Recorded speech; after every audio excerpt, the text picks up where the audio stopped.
Assalamualaikum warahmatullahi wabarakatuh.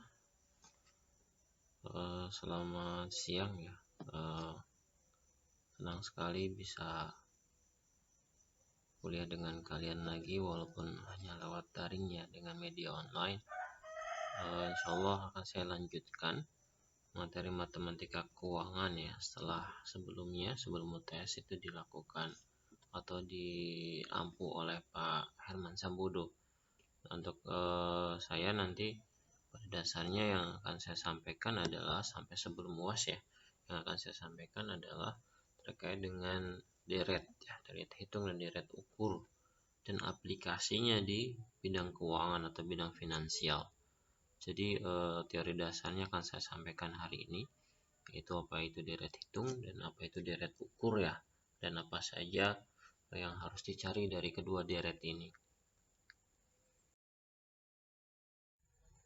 Apa saja manfaat belajar deret? Yang pertama, kita mengetahui konsep dasar dulu.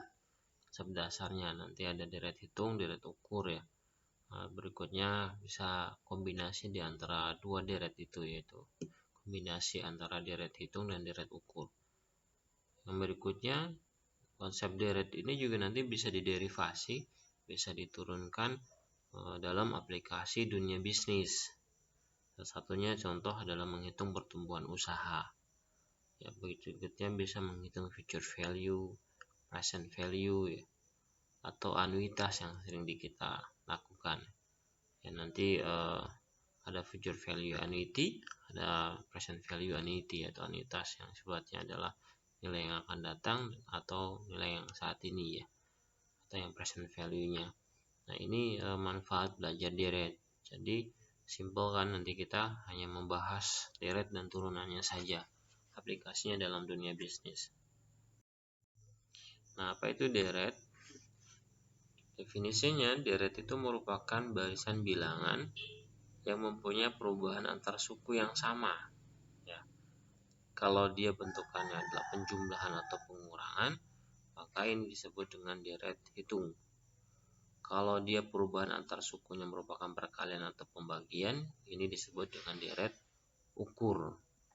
Itu ya, ini yang perlu kita cermati. Jadi perbedaan deret hitung dengan deret ukur adalah peubahnya. Kalau deret hitung adalah penjumlahan atau pengurangan, sedangkan deret ukur itu merupakan peubah antar sukunya, merupakan perkalian atau pembagian. Deret hitung contohnya adalah ini ada 2, 5, 8, 11. Kalau kita amati berarti dari 2 ke 5 ini ditambah 3, dari 5 ke 8 tambah 3, 8 ke 11 tambah 3. Jadi pengubahnya adalah 3. Nah, kalau kita diminta mencari berapakah angka ke n atau Sn. Jadi kalau ini ya 1, 2, 3, 4, 5, 6, 7 misalnya. Berapakah suku yang ketujuh nilainya? Maka rumusnya adalah A plus N-1 B. A itu adalah suku yang pertama, N2 ya. N-1 B, ini ditanyakan 7 min 1 kali dengan B. Pengubahnya di sini adalah 3 ya. Nah, berikutnya kita juga bisa mencari jumlah sampai suku ke N. Nah, ini rumusnya adalah nanti N kali A ya, tambah N per 2 kali N min 1 B ya. Ini rumusnya. Jadi N itulah sebenarnya berapakah jumlah angka-angka deret ini sampai ke suku ke 7. Maka 7 kali dengan A kali dengan 2 tambah 7 bagi 2 kurangi 7 kali 7 kurangi 1 kali B ya. Atau pakai rumus yang ketiga ini ya, rumus penjumlahan sampai suku ke N. Nah, kalau kita N nya kita ambil ya, kita gabungkan jadi 1, maka jadinya adalah N per 2 ya. Ini N per 2 ya, ditambah dikali A ya min 1 B, jadinya A plus Sn ya. Ini SN-nya adalah A plus N-1B. Ya. Jadi ini kalau ini kan NA, berarti kalau mau jadi 2 kan jadinya, kalau mau dibagi 2 berarti di sini 2N ya. Sorry, dikali 2 berarti ya. Ini 2A ya. Berarti 2NA plus N per 2 kali N-1B. Jadi nanti kalau diderivasi kita ambil N per 2 nya, A nya ada 2A ya, 2A berarti bisa kita tulis A plus A kali tambah N-1B atau SN. Ini ya sebab-sebab usul mula rumus yang ketiga ini.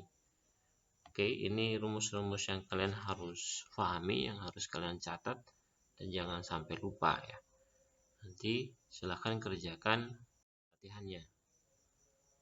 Silahkan kerjakan latihan-latihan soalnya. Ini ada 3 soal awal ya. Silahkan dikerjakan.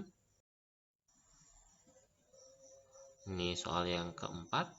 Ini juga sama, silahkan dikerjakan. Ini soal yang kelima. Ini juga sama, silahkan dikerjakan. Ada soal yang keenam.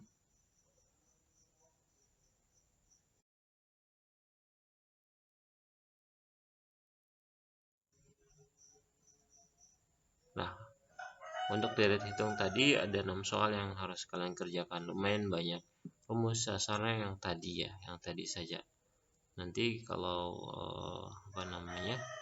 kesulitan akan saya sampaikan untuk yang minggu depan ya, minggu depan. Mudah-mudahan tidak kesulitan karena memang masih sangat sederhana. Nah, kita lanjutkan ke deret ukur.